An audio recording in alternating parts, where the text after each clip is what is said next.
ನಮ್ಮ ಎಲ್ಲ ಧರ್ಮದರ್ಶಿಗಳು ಈ ಸಮಾಜದ ಈ ರಾಜ್ಯದ ಸಮುದಾಯ ಒಂದು ತತ್ವ ಆದರ್ಶದ ಮೇಲೆ ಈ ಪೀಠವನ್ನು ಕಟ್ಟಲಾಗಿತ್ತು. ಇವತ್ತುವರೆಗೂ ನಾವೆಲ್ಲ ನಡೆದಿದ್ದು ಬಸವ ತತ್ವದ ಮೇಲೆ. ಯಾಕಂದರೆ ಪವಿತ್ರವಾದ ಅಣ್ಣ ಬಸವಣ್ಣನವರ ಐಕ್ಯ ಭೂಮಿಯಲ್ಲಿ ನಾವು ಮಠವನ್ನು ಮಾಡಿದ್ವಿ.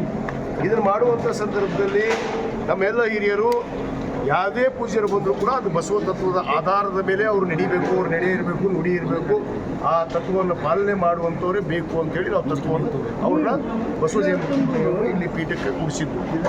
ಅವರು ಅನೇಕ ಸಂದರ್ಭದಲ್ಲಿ ಇವತ್ತು ಏನು ಈ ತತ್ವವನ್ನು ಮತ್ತು ನಮ್ಮ ಪೀಠದ ನಮ್ಮ ಧರ್ಮದರ್ಶಿಗಳ ಏನು ಒಂದು ಸಲಹೆಗಳನ್ನು ಯಾವುದೇ ಕೇಳದೇ ಇರೋ ಕಾರಣಕ್ಕೆ ಅವರು ತಪ್ಪು ಹೆಜ್ಜೆಯನ್ನು ನಿರಂತರವಾಗಿ ಇಡ್ತಾ ಬರ್ತಾರೆ.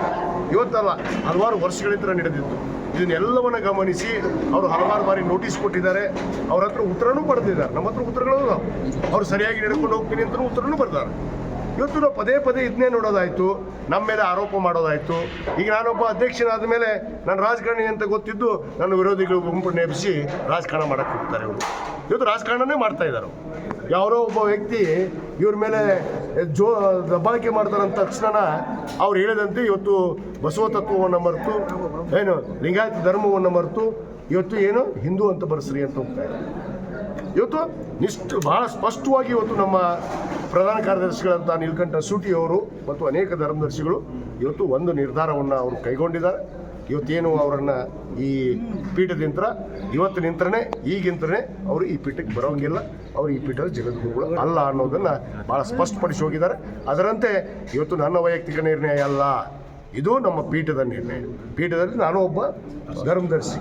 ಇವತ್ತು ನಾನು ಅಧ್ಯಕ್ಷನ ಮಾಡಿರ್ಬೋದು. ಇವತ್ತು ನಾನು ರಾಜಕಾರಣಿ ಅನ್ನೋ ಕಾರಣಕ್ಕೆ ಇವತ್ತು ಎದುರಿಸುವಂಥ ಕೆಲಸ ಹಿಂದೆ ನೋಡಿದ್ರು.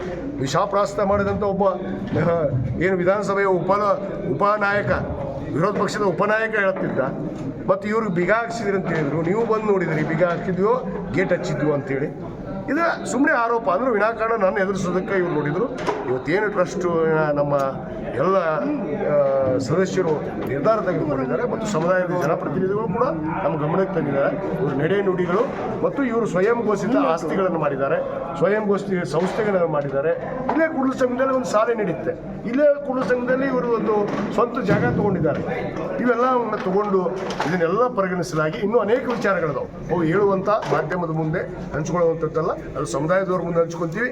ಅದು ಪರ್ಸನಲ್ ಆಗಿರುವಂಥ ವಿಷಯಗಳು ನಾವು ಪರ್ಸನಲ್ ಆಗಿ ಚರ್ಚೆ ಮಾಡ್ತೀವಿ. ಅದಕ್ಕೆ ಈ ಒಂದು ನಿರ್ಧಾರವನ್ನು ಇವತ್ತು ನಮ್ಮ ಧರ್ಮದರ್ಶಿಗಳು ತೆಗೆದುಕೊಂಡಿದ್ದಾರೆ. ನಾನು ಕೂಡ ಅತಿ ಖಾಸಗಿ ವಿಚಾರ, yes, that is too much personal ಅಂತ.